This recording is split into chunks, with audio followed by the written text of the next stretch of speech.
Okay, today being the 1st of December, 2025, I have decided that I would like to go further into Tom Cheetham, The World Turned Inside Out, Henry Corbin, and The Angel Out Ahead. Today I'm moving into chapter 4, which is called Coming Home.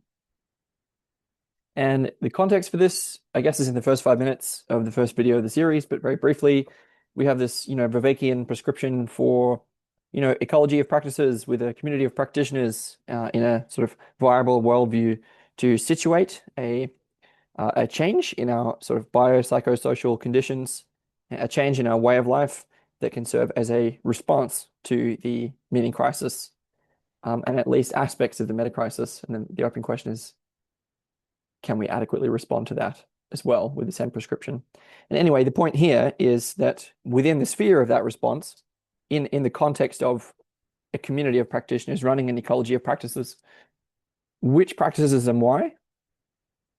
And John's model is dialogical, imaginal, mindful, and embodied practice. And that seems fairly solid, like a reasonable place to begin. But what is the imaginal? How can it help us? And this is part of my sort of launching pad question as a leaving off point to approach the work of Henry Corbin through Tom Cheetham. So John obviously suggested that. So the basic idea is that, hey, the Western modernist, scientific rationalist, materialist worldview is sort of inherently nihilistic in a certain way, and that we've inherited these splits in our consciousness, in our way of being in the world since before the time of Descartes. And in some way, by approaching Sufi mysticism, Islamic Sufism, Persian religion, and cosmology, we can approach a way that has far more facility with what Jung would call archetypes. That is a far more mythic and archetypal mode of being in the world that sort of empowers the use of our imagination in a way that doesn't subject us to the modern split between what Descartes called res cogitans and res extensa. And so I'm really approaching Henry Corbin because I feel that there is something that's relevant in what he's pointing to. And it's important for me to structure my approach carefully so that I know a little bit more of what I'm getting into. And Tom Cheetham is helping me with that. What is the imaginal? How can it help us? How can Corbin's work be supportive or not? Let's see what we can find. Section 1 is called Beyond the Cosmos in chapter 4, Coming Home. Quote. And there's a few more quotations from Corbin in this part, which make it slightly more difficult, I would say. Quote, everything in Corbin's thinking follows from the epiphany that reveals the soul to itself as a being of light, whose presence illuminates the world.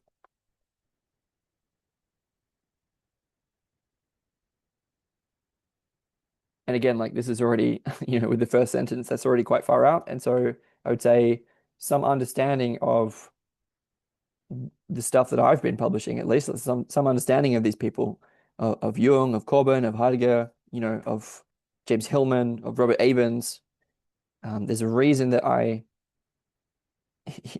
it's difficult to just jump into one video, and the temptation is to say, how am I supposed to understand any of this? Well, I can't account for all of what is meant by the soul in one video. So it's sort of taken for granted that people know a bit of what this is getting at, although it is going to be challenging. Everything in Corbin's thinking follows from the epiphany that reveals the soul to itself as a being of light whose presence illuminates the world. This radical change in a person's mode of being marks a critical point in the drama of the relationship between the knower and the known. From it flows all the major themes of Corbin's work and of the mystics and philosophers whose causes he took for his own.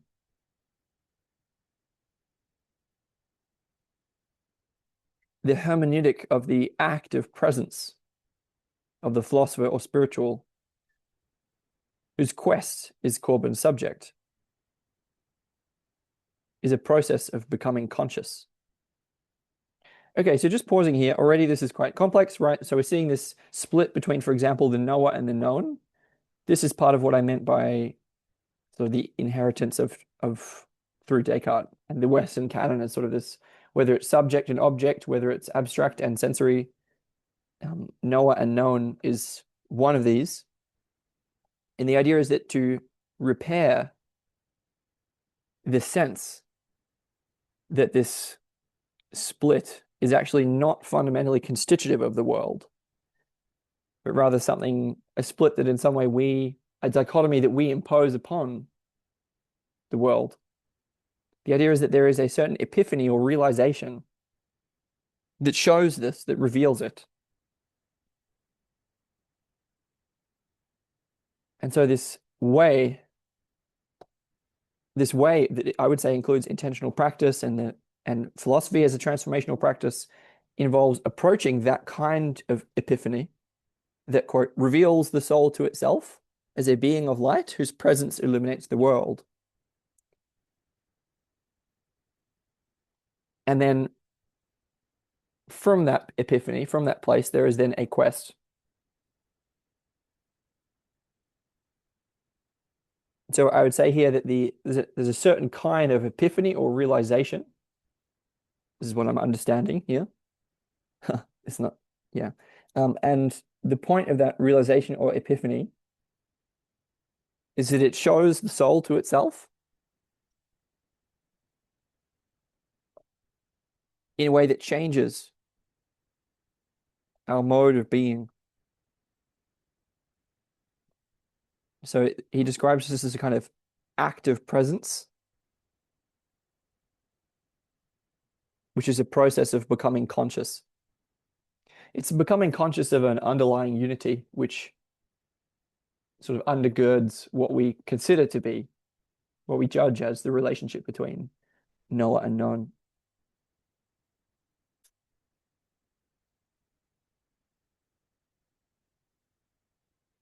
So then there's a quest that follows from that fundamental realization, and that quest, the quest of the philosopher or quote spiritual, is Corbin's subject, which is the quest is a process of becoming more conscious.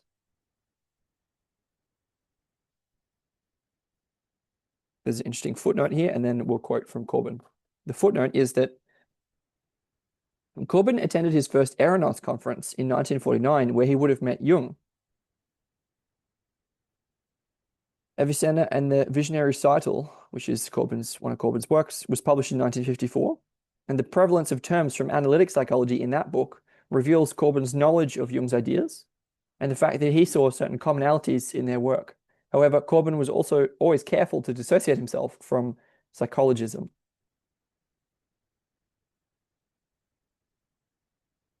So we see here that there are obvious sort of profound or deep commonalities between Jung's program and Corbin's program.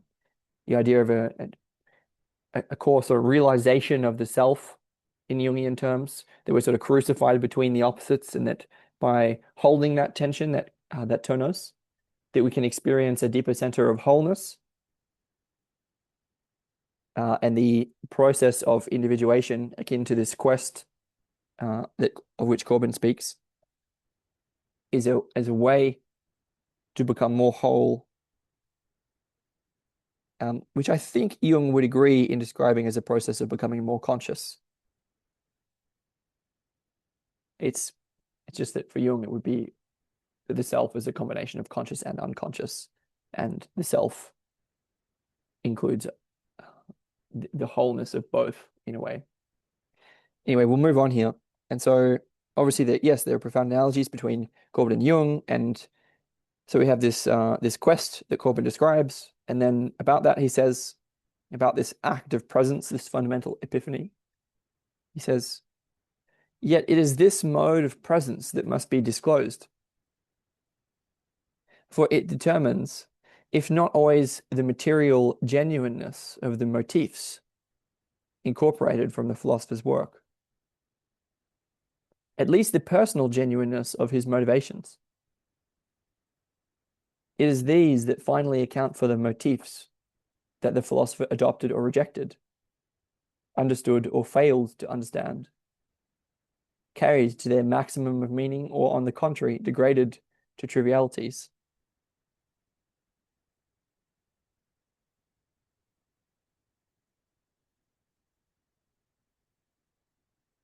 So Corbin is talking about the importance of an act of presence which discloses our mode of presence to ourselves so that we can become more conscious of the way in which we are present. And he feels that the importance of this is that it discloses the, quote, personal genuineness of our motivations, that it sort of reveals to ourselves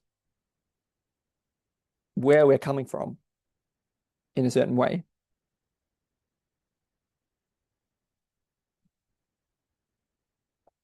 And he feels that if we can be more conscious of that,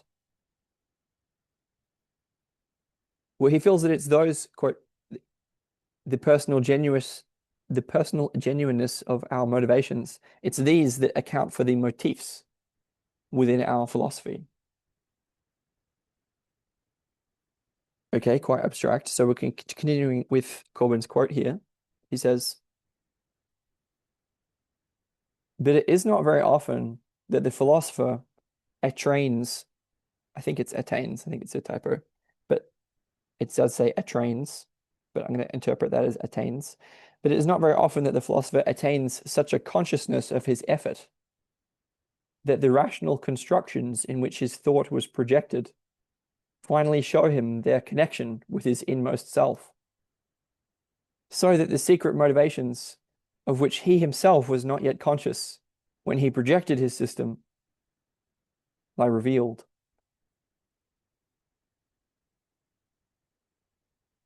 So what he's obviously saying, he's saying the same thing that Nietzsche was saying at the beginning of Beyond Good and Evil, which is that the philosophy that we espouse or profess grows like a plant that stems from our sort of internal, let's say, psychological or existential conditions. And it's very rare that we actually get to the point that our philosophy can disclose our own projections to ourselves, that can reveal to us where our quote unquote secret motivations are coming from.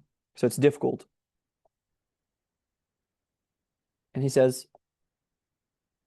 this revelation marks a rupture of plane in the course of his inner life and meditations. The doctrines that he has elaborated scientifically prove to be a setting for his most personal adventure. The lofty constructions of conscious thought become blurred in the rays of a not of a twilight, but rather of a dawn, from which figures always foreboded, awaited, and loved rise into view.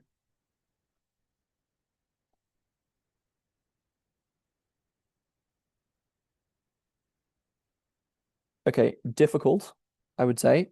So it seems to me that what Corbin is talking about is the way that we can sort of express these sort of people. They express a lot of philosophy. They write constructions, they project whole systems. They come up with great works. And he's talking about a process sort of after that point, which involves a process of epiphany or realization that involves a quote rupture of plane in the course of the inner life and meditations. And that what it involves is that the sort of external system that we come up with can be shown or realized to be the setting of a deeply personal adventure. So, I mean, a very quick example of this is like, well, hey, Sam, what are you up to here? Publishing all these videos about Henry Corbin and Jung and like that. Well, because it seems quite objective, right? It's like I'm saying that I'm just sort of trying to understand these people, but like, why? What is it to me? And so there might be a process sort of afterwards, at some point when I realize like, oh, this is what I'm up to, or something like that. And it's that kind of epiphany that Corbin is talking about. which is apparently news to a lot of people. It's like because we kind of think that we just do our work in a sort of objective way, and it's news to us that it's like, oh, it's a setting for our personal adventure. And in that way, a source of meaning.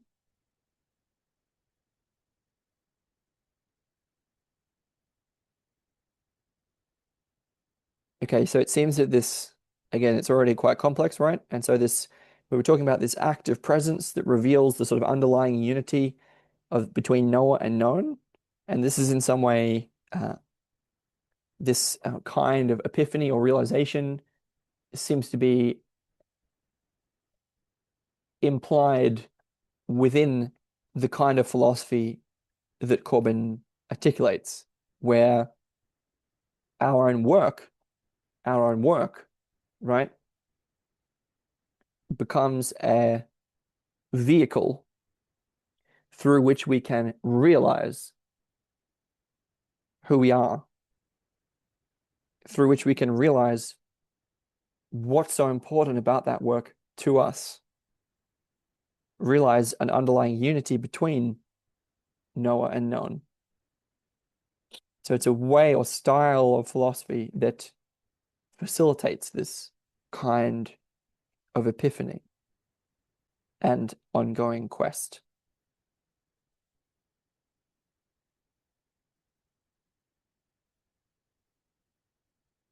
So we're trying to get, again, a bit of an overview of what Corbin is exactly trying to achieve, what he's attuned to.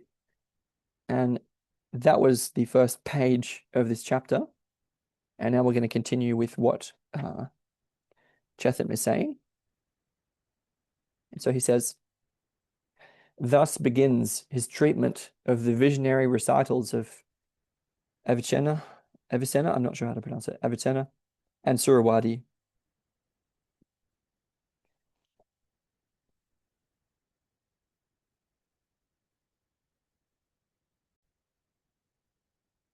It is Avicenna. And briefly on Avicenna, Corbin's work on Avicenna is, again, was published in 1954. And in that work, Corbin lays out nearly all the most central themes that we're treating. And it's apparently particularly dense and complex, especially at the beginning. He was 51 years old at the time of its first publication. Okay, and Avicenna was born near Bukhara, west of Samarkand, in modern Uzbekistan, in the year 1980. Sorry, the year 980. And he died near Hamadan in southwest of Tehran in the year 1037. As a child, he was extraordinarily precocious, and he lived a life full of public and political activity, as well as authoring 242 titles, covering the entire field of philosophy and the sciences studied at the time. Wow, okay. So this sort of, what we've been talking about is Corbin's essentially sort of way in to the work of Avicenna and Surawadi. He says, Cheetham, the recitals are, quote, brief spiritual romances, narratives of inner initiations that mark this rupture of plane with the theoretical and systematic treatises that form the largest part of the work of both thinkers and of others as well, including Ibn Arabi, whose work also had a profound significance for Corbin. Okay, so in this, what he's talking about, these philosophers, let's say, spirituals, visionaries, such as Avicenna and Surawadi and Ibn Arabi, they're doing this complex logical philosophy, and then they're moving into what Cheetham calls visionary recitals. And so there's a change in the form of their philosophy, in their writing, in their expression that is contained within their works, that includes what we could understand as somewhat analytic, logical philosophy, let's say, but also includes this mythopoetic language, what Barfield will call poetic participation. You know, it's a different style. And so Corbin is apparently intent on understanding the importance, the relevance, the purpose of that style, the significance of it. And the significance of it in the light of the sort of diagnosis that we were just talking about. So there's something about this poetic mode of expression that can bring about, and then we hope to maintain let's say, a state of consciousness or a mode of being that dissolves some of these splits that we've inherited. So this is why apparently Corbin feels that such work is relevant and important, because it can affect a deep and profound transformation in our being in the world. And so again, Cheetham described those, quote, visionary recitals of these amazing people such as Avicenna and Surawadi and Ibn Arabi, who are all important to Corbin, as brief spiritual romances, narratives of inner initiations that mark this rupture of plane with the theoretical and systematic treatises that form the largest part of the work of both thinkers and of others as well. Okay.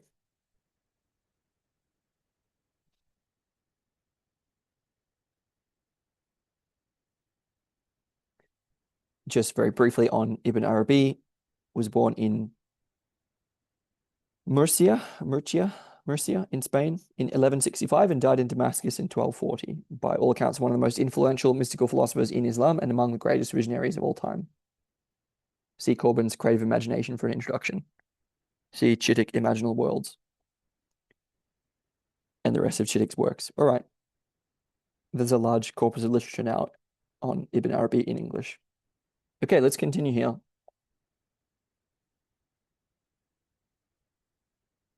Quote, what makes a philosophical system and the universe it exposes come to life is that it is ultimately the place of a dramaturgy, of a personally lived adventure of the soul.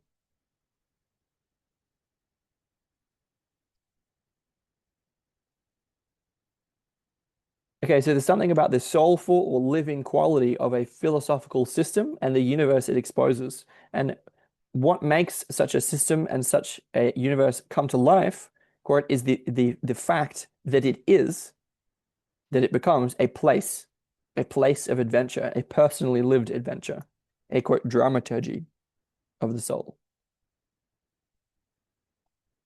We now get another long quotation. So this is just sort of an elaboration of what we were talking about earlier. We now get a quotation, again, long one from Corbin about this. Again, not easy reading. So these dramas show us the universe of their authors, quote, not as an abstract magnitude transcended by our modern conceptions, but as the repository of the image that each carries in himself, as each of us also carries his own. The image in question is not one that results from some previous external perception. It is an image that precedes all perception, and a priori expressing the deepest being of the person. What depth psychology calls an imago. Each of us carries within him an image of his own world, his imago mundi, and projects it into a more or less coherent universe, which becomes the stage on which his destiny is played out. He may not be conscious of it, and to that extent, he will experience as imposed upon himself and on others this world that in fact he himself or others impose on themselves. This is also the situation that remains in force as long as philosophical systems profess to be objectively established. It ceases in proportion to such an acquisition of consciousness as permits the soul triumphantly to pass beyond the circles that held it prisoner. And that And that is the entire adventure related as personal experience in these recitals. Okay, again, this was an incredibly dense passage, it seems to me. So the point of these visionary recitals that we see in such authors, according to Corbin, is that they show the universe of their authors. They allow that what's called imago mundi, or deep image, which precedes all expression, and it's a kind of I would call, yeah, expresses the deepest being of the person. It's sort of in some way equivalent to what Jung would call the self. It's like a deeper sense of who we are in a way, and of the world in which that being lives. So there's a way that this style of philosophy is designed to reveal that to ourselves. The idea being that this is true of all of us. All of us have a kind of unconscious, quote unquote, imago, an imago mundi, that that unconsciously structures the way that we live in the world. And the purpose of this kind of philosophy is to reveal that to ourselves.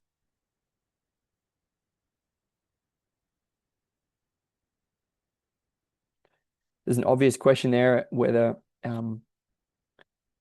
if we read these systems of others, are they designed to disclose their own image to themselves, or are they also designed to disclose the image, quote unquote, of the reader, which would be an important distinction. And so obviously Corbin feels that we're often unconscious of this structure of our deep image, or what Jung would again I think call self, and the world that it inhabits. We're not conscious of that, and that we will remain unconscious of that. That's the situation that we're stuck in for as long as our philosophies attempt to be objective. So it's a way of recovering the experience, the understanding that our personality, that our personal world, our life, the deepest significance of our own being is actually unconsciously structuring everything that we say, everything that we express, everything that we write, all of our philosophy and science. And so this style of philosophy not only allows us to acquire more consciousness of that, but in that acquisition of more consciousness of our mode of being in the world, this comes with a certain affordance. It unlocks a certain possibility. And that possibility has to do with the liberation of the soul.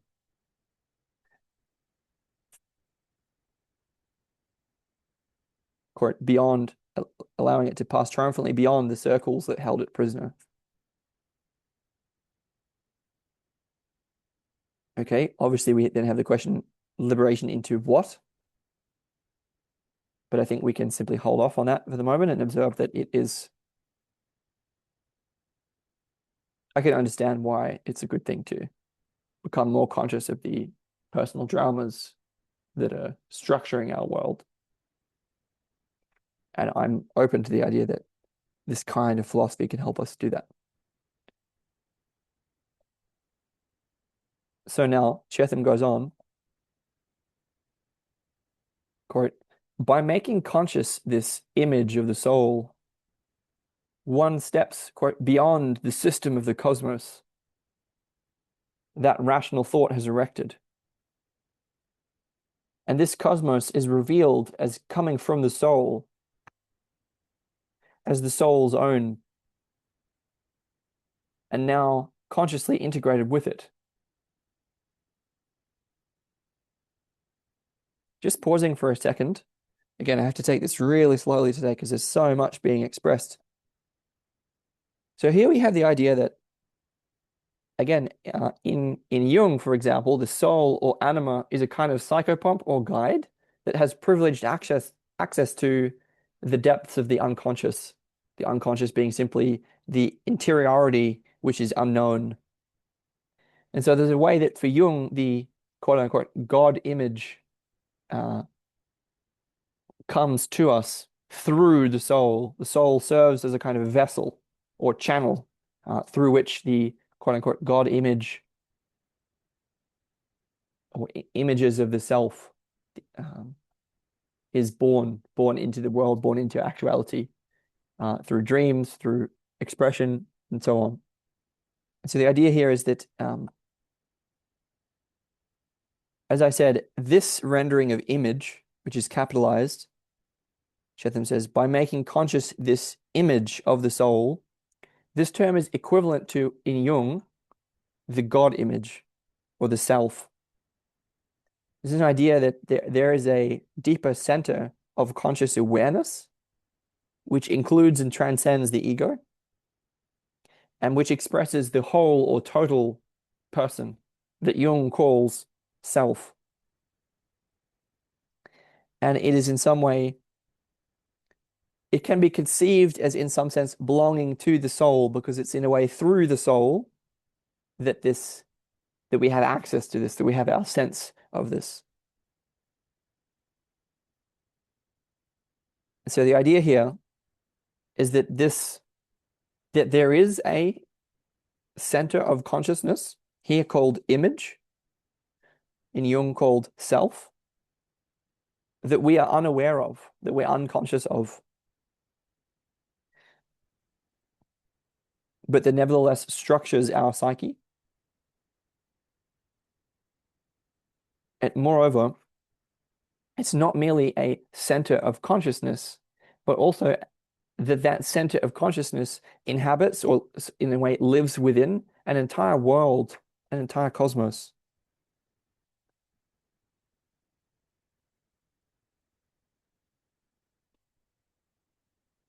So one quick way of trying to understand that would be that at the sort of conscious and, let's say, rational level, we have a sort of ego and then the world that we inhabit. The idea is that there's a kind of unconscious uh, corresponding pair, if you like. So there's a deeper self and a deeper world that self inhabits.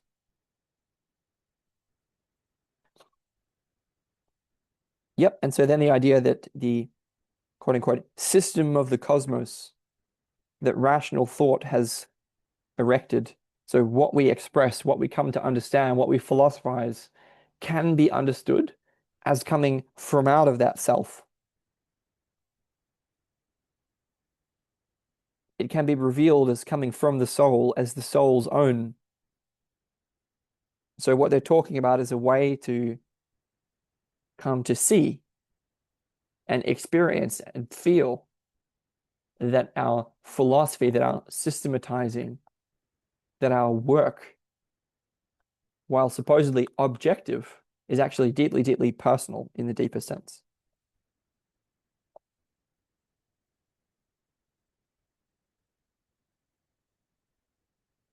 This realization and this practice of realizing this, which is a kind of titrating,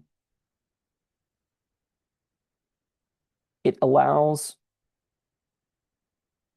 the soul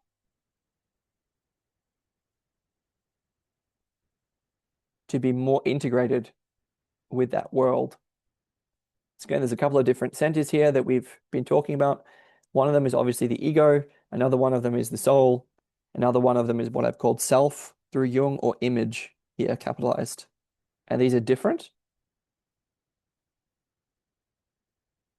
Again, the idea being that the ego has a relation with the images of the self, or God images, or Imago Mundi, through the soul. The soul in some way connects these.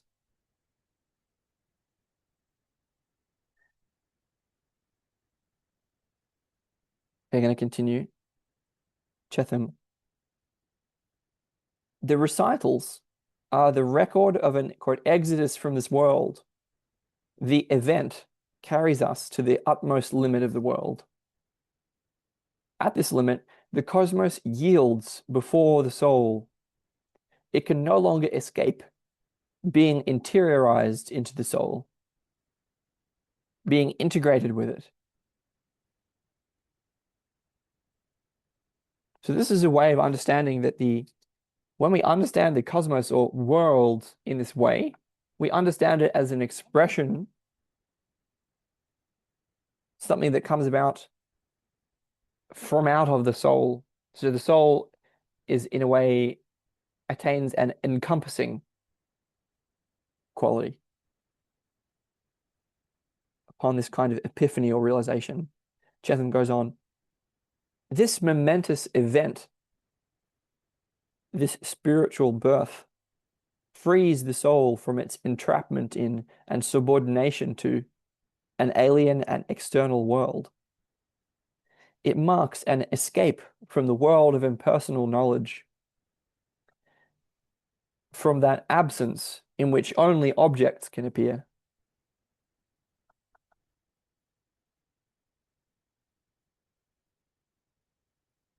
There can be no more objects, for with this exodus there arises, quote, the soul of the world, the Anima Mundi, and all creation comes alive through the encounter with the Imago Mundi.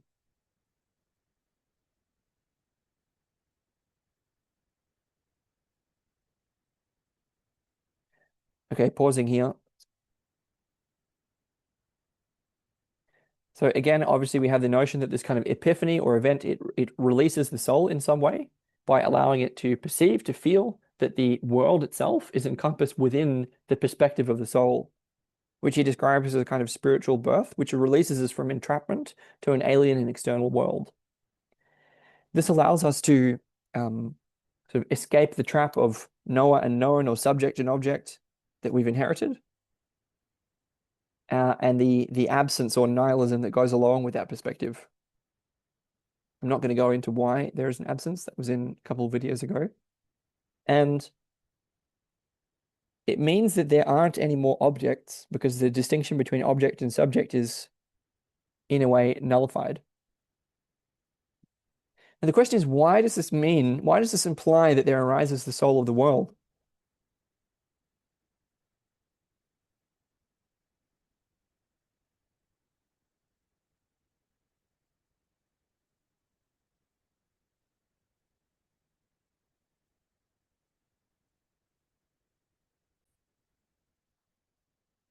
I've got it. So obviously these terms are difficult and unwieldy, and this is a battle to try and understand this.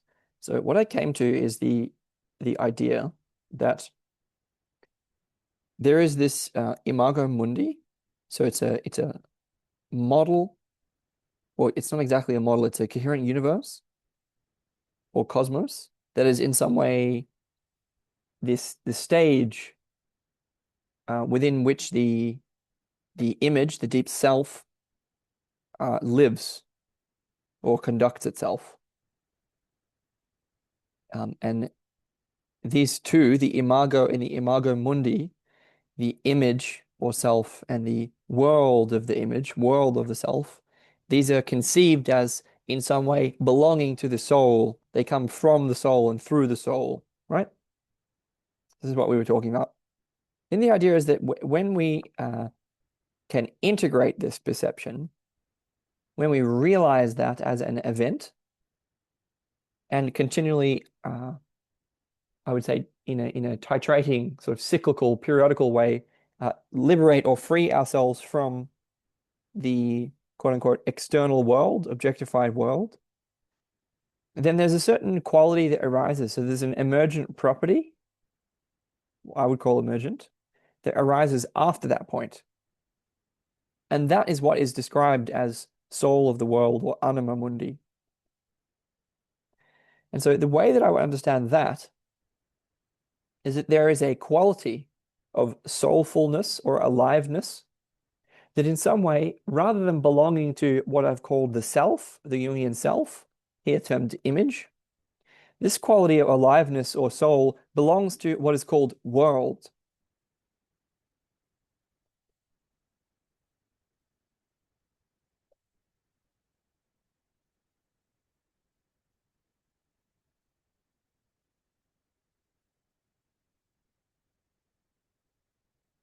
So it's very tricky here because I think one way to really understand this is this distinction between the soul, sorry, the self and the world.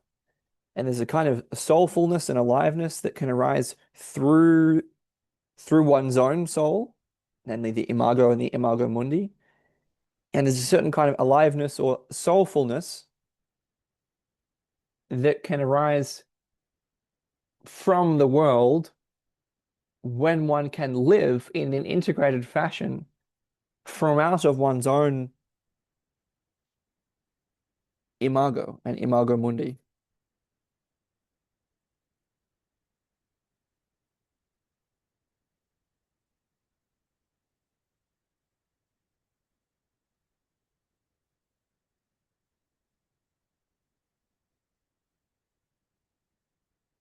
The idea being that if we can live in a far deeper way, that there is some kind of response,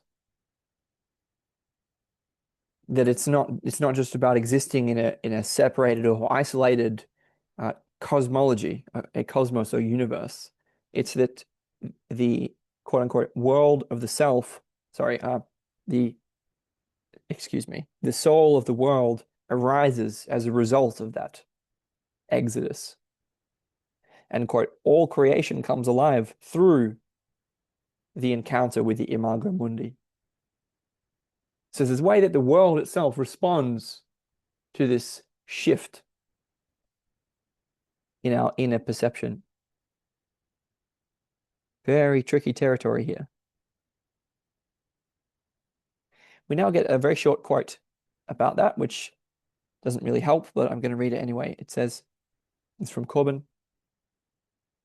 G.T. Fechner tells how on a spring morning, while a transfiguring light cast a halo over the face of the earth, he was struck not merely by the aesthetic idea, but by the vision and the concrete evidence that, quote, the earth is an angel, such a gorgeously real angel, so like a flower.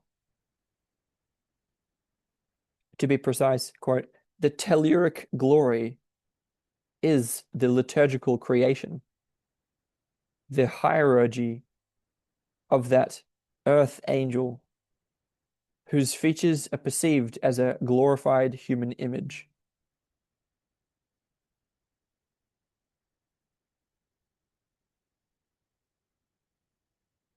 Again, quote, what the soul suddenly visualizes is its own archetypal image.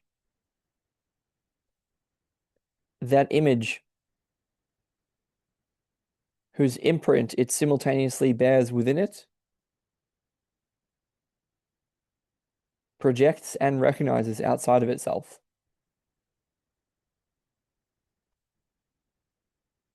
So this is a somewhat complicating gloss on the same kind of idea, I would say. So again, we had the idea that there's an imago or imago mundi, which are in some way experienced through one's own soul. They can be conceived of as in some way belonging to the soul.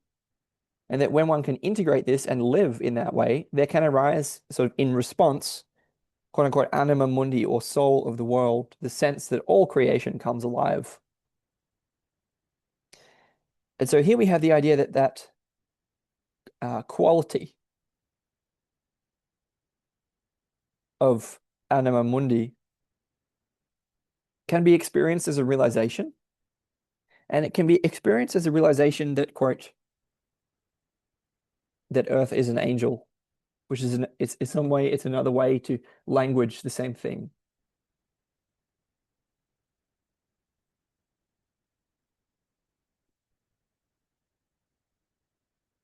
I think this is the idea that in some way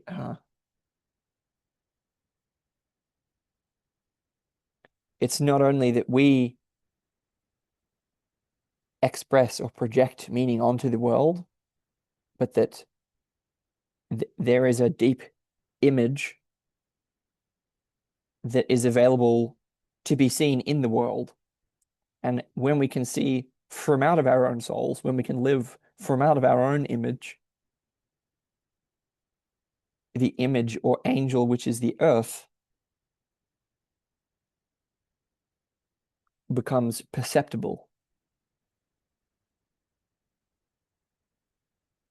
Quote, this is the lived experience of the personification of the world. The perception of all reality becomes the perception or visualization of a concrete person.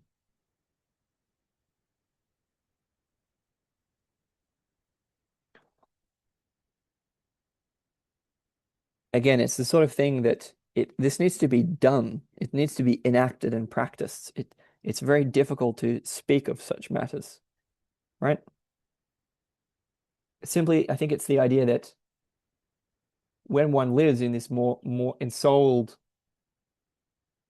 way, the world itself can appear in personified terms. It speaks its own language. Don't know how else to express that. Again, quote, the perception of all reality becomes the perception or visualization of a concrete person. Very, very difficult. Can't you see? It's so foreign to us, right? It sounds crazy.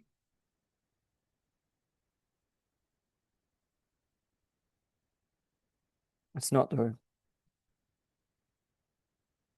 So I'm going to do a little bit more here. Again, this is very difficult stuff. So we have another quote from Corbin.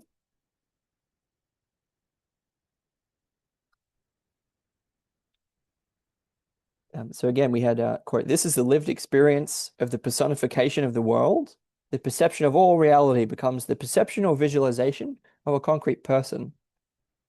At all events, all events, all abstractions by which we refer to events and actions are referred back, quote, to the person of the agent who enacts the action or the event as the true reality of both. For all mental or ideal reality, every concept in the world of the universal has its counterpart in the world of the individual. Wow, it's so difficult. What this is talking about is the way that when we can live and experience in this way, then there's a way that anything that happens, any event or any idea, whether it be a conceptual reality or a concrete reality, it's all referred back to our person. There's a way that the personhood becomes the kind of ontological ground of everything happening. So all events and abstractions are referred back to our person. And but it's not the person of the ego, it's the person of the deeper self or image. So it says, again, all events, all abstractions by which we refer to events and actions are referred back to the person of the agent who enacts the action or the event as the true reality of both. For all mental or ideal reality, every concept in the world of the universal has its counterpart in the world of the individual, a concrete person, outside of which this ideal or mental reality remains virtuality and pure abstraction. So here we have the idea of this distinction between the virtual and the real. The idea here being that what is more real is more personal, and that what is more universal or abstract is in a way unreal, and that by referring or living in this way that's been described after this epiphany and ongoing way of life that involves living from out of the soul and the soul's image and connecting with the arising quality of Anima Mundi, or all creation coming alive. that we can experience personhood itself as, in some way, the ground of being, which connects us in a deeper way with reality itself, and helps us to escape the matrix, literally understood as the virtual abstract that we don't know, the virtual abstracting absence that we don't know that we're habitually within.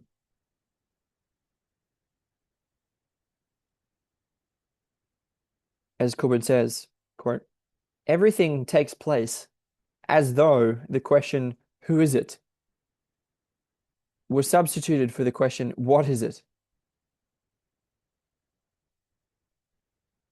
As though to name the person were to define its essence.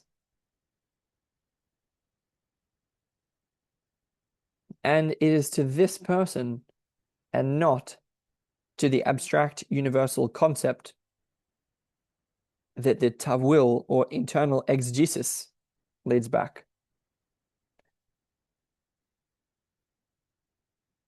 We gain this impression by juxtaposing propositions such as these. Paradise is a person or a human being. Every thought, every word, every action is a person. And finally, every true thought, every true word, every true action has an angel.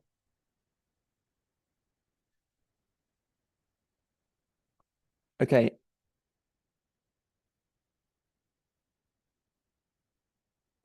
So it's a little far out, you know. uh, it's talking about a way of being in the world, a mode of being that the idea is can be practiced, can come to be inhabited, that involves deepening the unconscious sense that all phenomena, all ideas, all events, all thoughts, all words, all actions are in fact persons or here angels. It's a way of personifying, or I would say ensouling.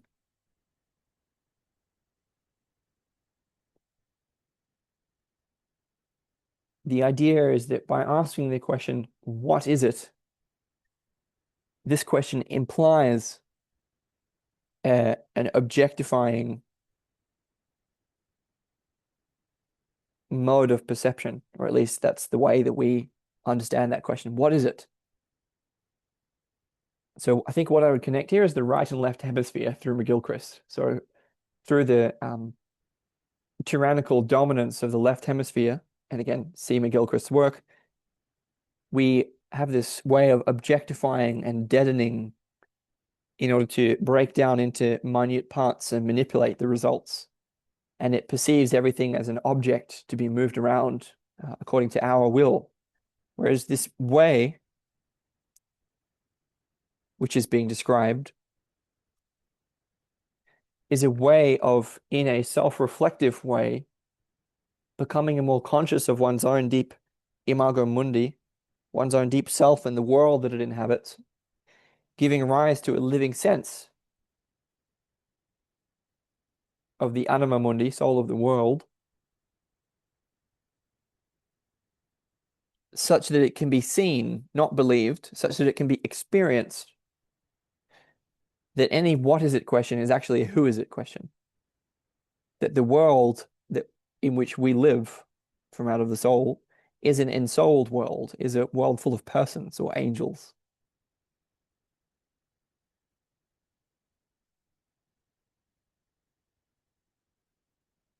As Cheetham says, the soul can only be at home in a world ensouled, animated with presences, which are here conceived as angels. Only by turning inward can the objectivity of the world of the Anima Mundi be found. Again, so there's an inward turn toward our own imago mundi. And when we can live from out of that deeper place, there is a different kind of objectivity which arises, which is not only the imago mundi, the world of that deeper image or self, but actually not only that, but the world of the anima mundi, the living world itself. So there's a way that when we live from out of this deeper place, it's not spiritual bypassing or narcissistic escape from quote unquote reality, the hard cold facts of reality, by simply projecting our own mythic fantasy universe. No, no, it's not that. It's not that. It's that there is a kind of responsiveness from the world. So we're able to perceive in this mode of being the, in a sense, objective aliveness or quote unquote real nature of the personified world. And it is within that world, when the world is perceived in that way, that the soul feels at home. So we need a lot of rope to understand this stuff, because again, the idea is that ultimately this way involves greater consciousness, greater self-awareness, a more meaningful way of life, a deeper sense of belonging in the world, a more ensouled world, a more animated way of life, and also that gets us more in touch with the real. And those are some large claims, that's a lot to swallow, because it sounds like we're going away from the real. The idea is no, no, we've been in delusion. And it's very hard to appreciate that.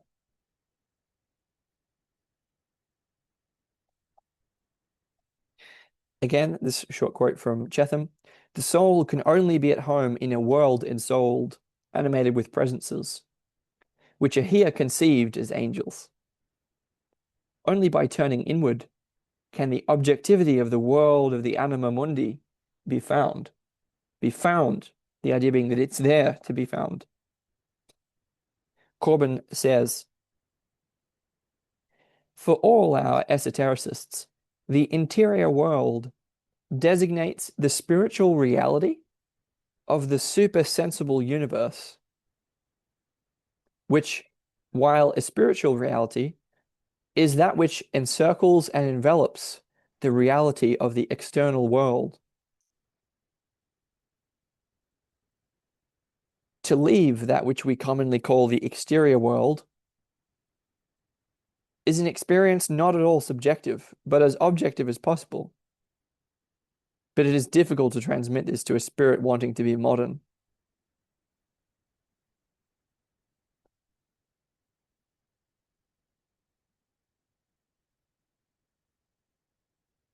Again, I would simply say that this is reinforcing the point that I was making, is that it's really, really difficult to grok this, really hard to grasp that there can be this, in some way, latent anima mundi that can be conceived of as a kind of quote unquote suprasensible universe, which is a spiritual reality which encircles and envelops the reality of the external world. Very difficult for us to fully appreciate that. And I guess that is the whole point of Corbin's quest, is that if we can understand, at least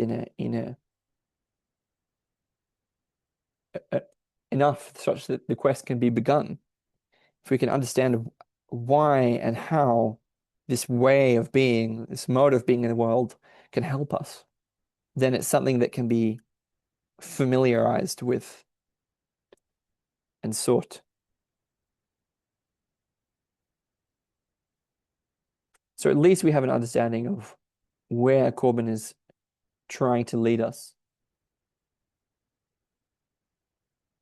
I'm going to do a bit more here. I know that it's already very difficult. We've done a lot so far. Let's continue. As Cheetham says, Every birth requires the death of that which came before. And so here it is. The prophet said, "You must die before you die." Corbin writes, "For me to leave this world, it does not suffice to die. One can die and remain in it forever. One must be living to leave it. Or rather, to be living is just this."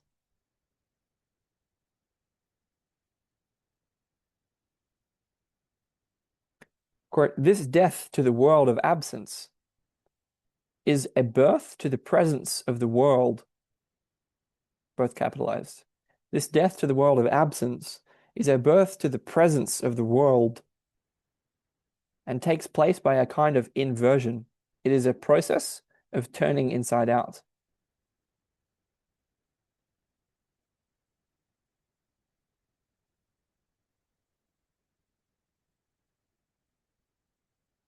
In this blossoming, this triumph of the esoteric, the soul finds that it was a stranger in the world in which it had lived, and that now it has come home.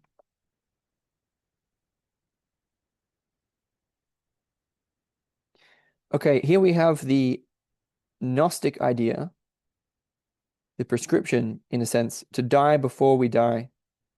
And the idea is that this move that Corbin is wanting us to make, which involves a kind of hermeneutic leap to this epiphany of the active presence that perceives this underlying unity of the knower and the known from out of the point of view of the imago, the self, and the imago mundi, the world of the self, world of the image that it inhabits, and the arising sense of anima mundi, aliveness of the world.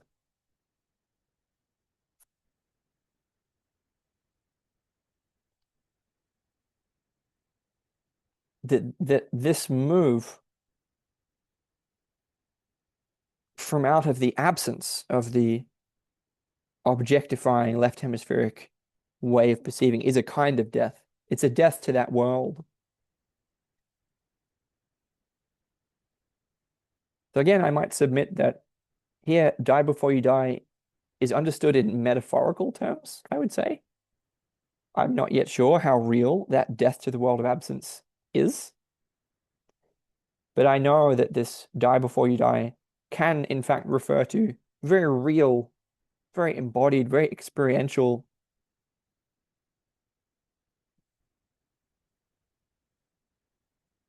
realizations or transformations. And so I might say that what is here described by Corbin is a program or a quest that involves these stations of the soul, these successive moments of transformation. And there is something deeply Gnostic about this in the sense of die before you die. Although if it's the prophet said that, then maybe it's not only Gnostic.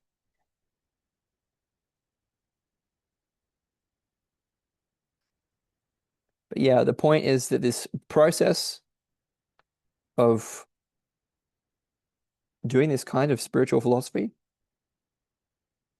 helps to facilitate this death to the world of the left hemisphere and the birth of the quote presence of the world.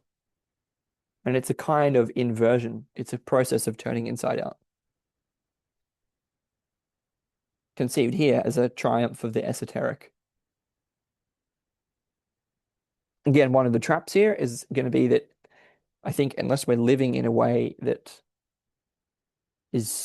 has community, then it's very tempting to sort of ride about in one's own private universe. And I'm a little bit suspicious of it. Anyway, we now get another quote from Corbin.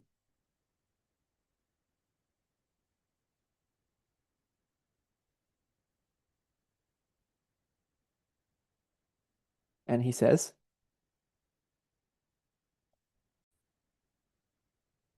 "It is a matter of entering, passing into the interior, and in passing into the interior, of finding oneself, paradoxically, outside. The relationship involved is essentially that of the external, the visible, the exoteric, and the internal, the invisible, the esoteric, or the natural world and the spiritual world.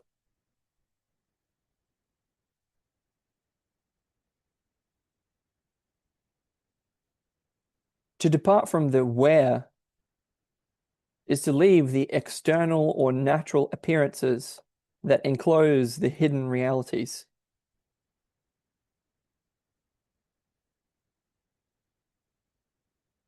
This step is made in order for, quote, the stranger, the Gnostic, to return home, or at least to lead to that return. Okay, here we have, there's a number of complex ideas here. One of them is the enantiodromia. This is the idea that by going deeply within, paradoxically, we can sort of find that which is outside. There's a way that when we can go into ourselves, it's not exactly introspection. It's a way of getting more deeply in touch with the deepest aspects or centers of our interiority. In so doing, when we sort of find ourselves in that way, although you want to be careful not to romanticize it too much, because this is also something to aspire toward, right? The world itself is actually transformed.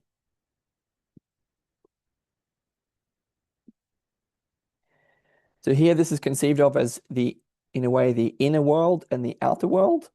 But this is also conceived as similar to the nature of the inner and the esoteric, and the outer and the exoteric, the inner and the spiritual, and the outer and the natural.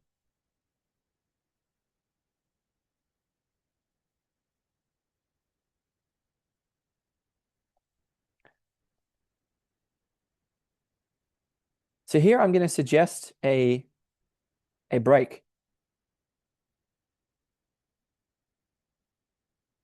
which is not in the text, so you have to give me permission for this. I think here, what I notice is a bias toward the esoteric and toward the interior, and by extension towards the spiritual, and a bias against the exoteric, the outside, and the natural. And what I want to do is to suggest that this is a mistake. So I noticed that earlier we were talking about the difference between the initial and in some ways unconscious absence of a scientific materialist reductionist way, right? This is one way. And within that mode of being, self appears in a certain way and the world appears in a certain way. The inner appears in a certain way and the outer appears in a certain way.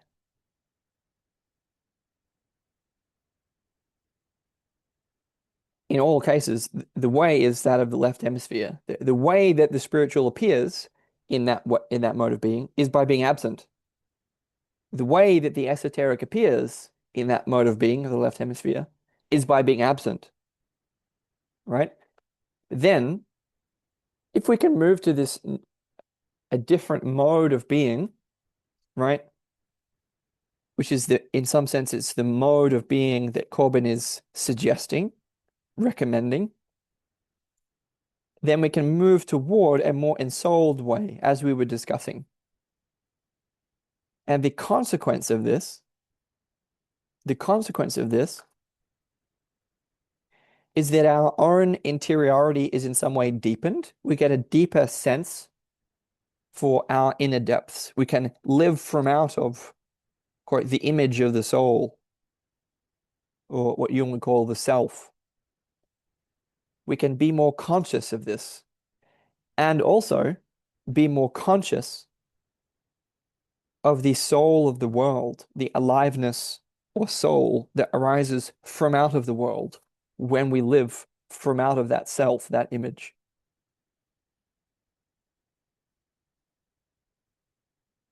So what I want to suggest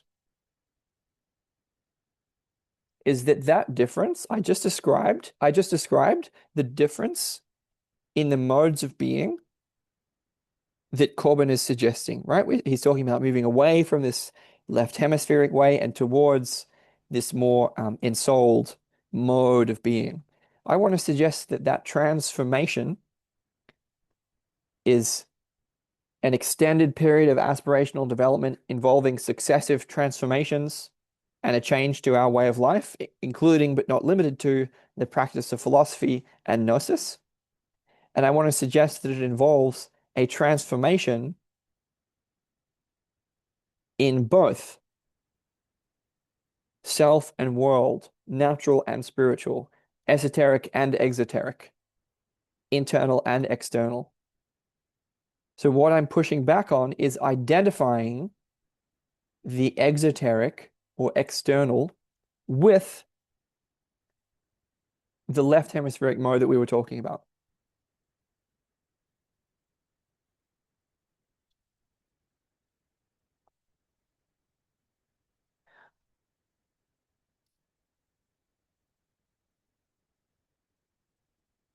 Okay, so now I have to say why make that move that I just made.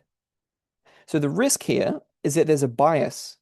The risk here is that there's a bias toward the internal, invisible, and esoteric at the expense of the external, visible, and exoteric.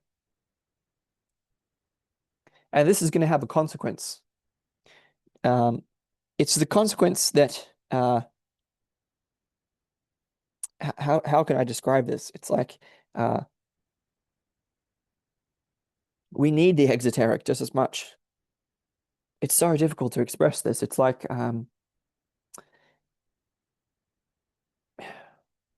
the normative standard of liberation depends what we're liberated into. If we're liberated into a freedom that has no constraints, then I don't see how that really helps us. The whole point of well, it seems to me that Sufi mysticism was in deep dialogue with the um, more exoteric parts of that culture, right? And that they went together. So I'm pushing back on the idea of a kind of Gnostic community that is overly focused on the esoteric. I'm saying that there's no way that doesn't involve deep dialogue between. I think I'm seeking for co-transformation of esoteric and exoteric, co-transformation of internal and external, of invisible and visible, of natural and spiritual. There is a very clear to me, there's a very clear cost and risk that comes from the bias toward one of those sides. I would suggest that this bias goes along with this way that is being shown and demonstrated, which is very individual, which is in some sense very private. It's not collective sense making. It's not living in a group. It's not this. I don't. And yes, it's personifying the world, but it's from out of the interior. And the idea is that the whole point, for example, of the archetypes of the collective unconscious is that at deeper levels, they don't belong to anyone. They don't belong to anyone.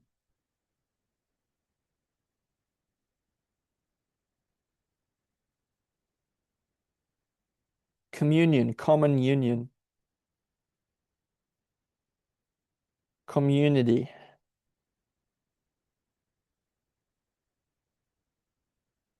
I think I've made my point. Yeah, so the advantage here of making that move is that we're not we don't get stuck in that temperamental bias, and we can appreciate the ways in which the external, visible, and exoteric can all transform along with us. I would say that it's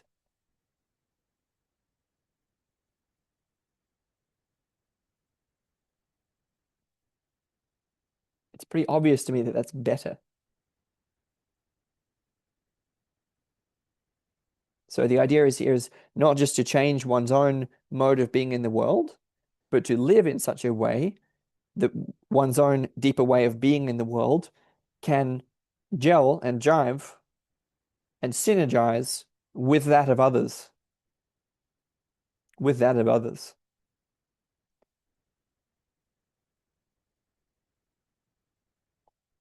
Such that what is perceived as the external, visible, or exoteric, or natural, also transforms.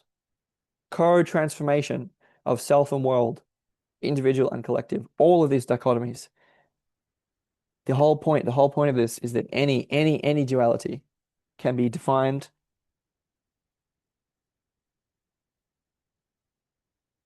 and we can practice perspective taking on both sides. Okay, I've made my point. I'm going to move on.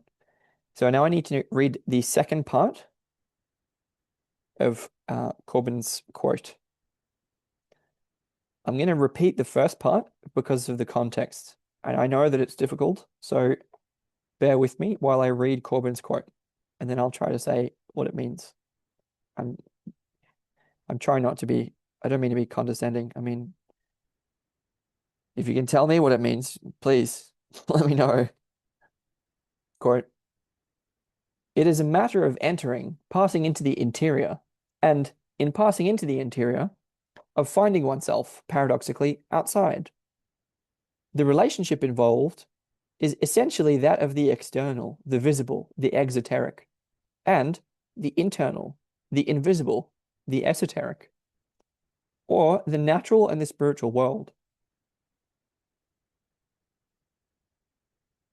To depart from the where is to leave the external or natural appearances that enclose the hidden realities.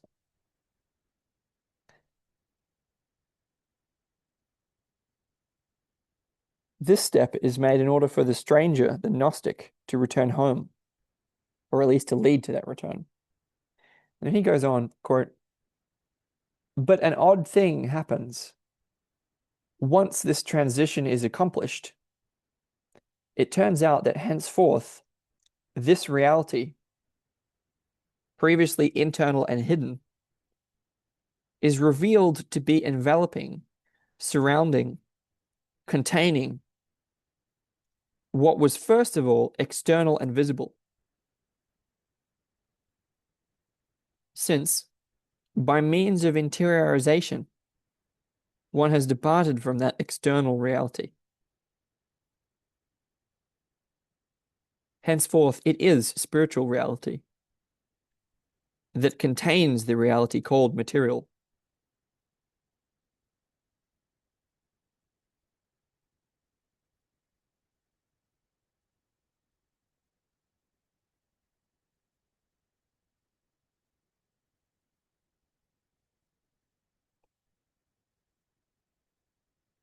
So I would talk about this as a kind of spiritualization of matter.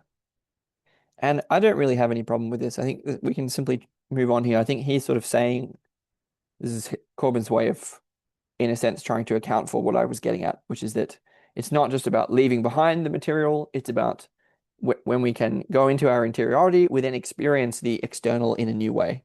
We experience the quote internal and hidden as that which is enveloping and surrounding and containing that which was external and visible.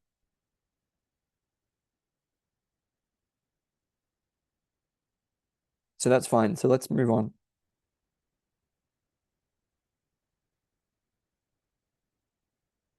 I think yeah, I'll just read what Cheetham says. He says, in this treatment of the Gnostic theme of the stranger, there's no sense of the pessimistic and world-denying kind of Gnosticism that seeks only to escape to the beyond. The escape occurs in this world by the spiritualization of this world, not by its rejection.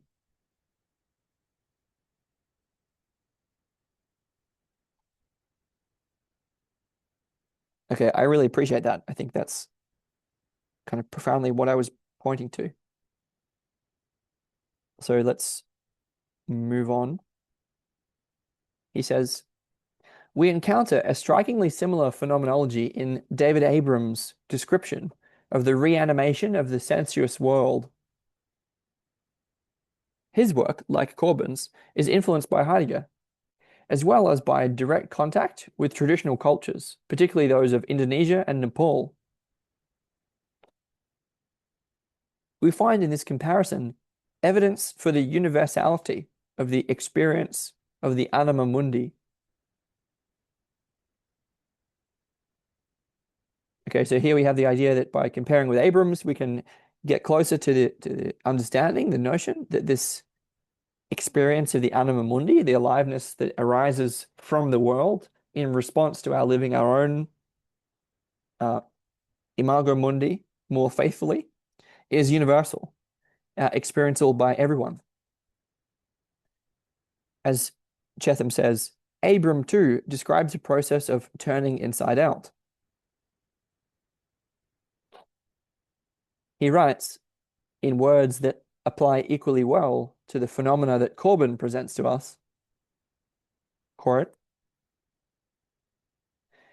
as we become conscious of the unseen depths that surround us, the inwardness or interiority that we have come to associate with the personal psyche begins to be encountered in the world at large. We feel ourselves enveloped, immersed, caught up within the sensuous world. This breathing landscape is no longer just a passive backdrop against which human history unfolds, but a potentized field of intelligence in which our actions participate.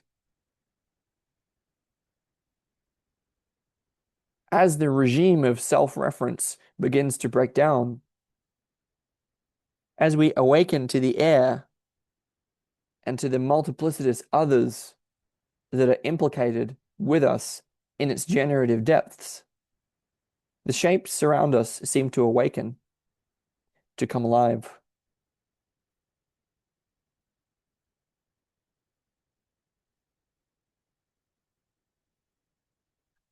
Okay, that was from David Abram, and it describes the same kind of move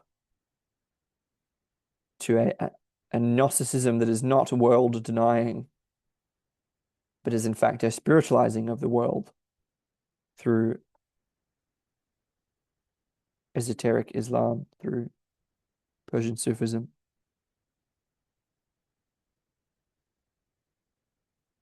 So it's intended to describe the universality of the experience of Anima Mundi, and I'm going to repeat Corbin's quote. Sorry, I'm going to repeat Abram's quote because it was quite a lot. So it said again, as we become conscious of the unseen depths that surround us, the inwardness or interiority that we've come to associate with the personal psyche begins to be encountered in the world at large.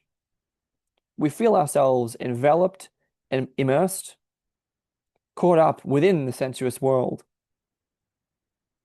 This breathing landscape is no longer just a passive backdrop against which human history unfolds, but a potentized field of intelligence in which our actions participate. As the regime of self-reference begins to break down, as we awaken to the air and to the multiplicitous others that are implicated with us in its generative depths, the shapes around us seem to awaken, to come alive.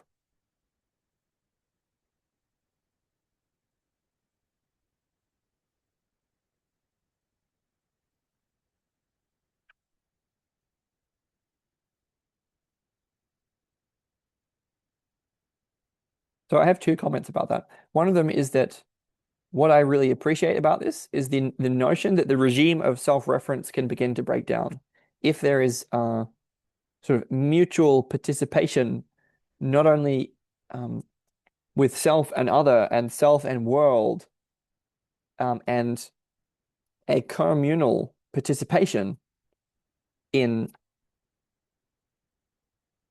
a more ensouled world in Anima Mundi. This feels to me far less narcissistic and far less.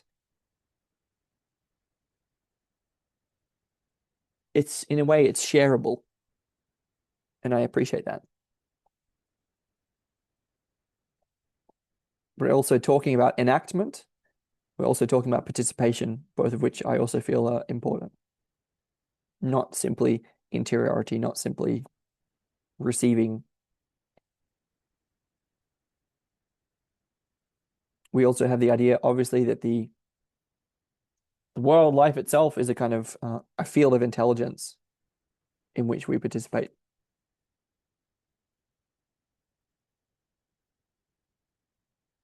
Wow, amazing quote. Okay, so I'm going to move on a little to see what Cheetham says next.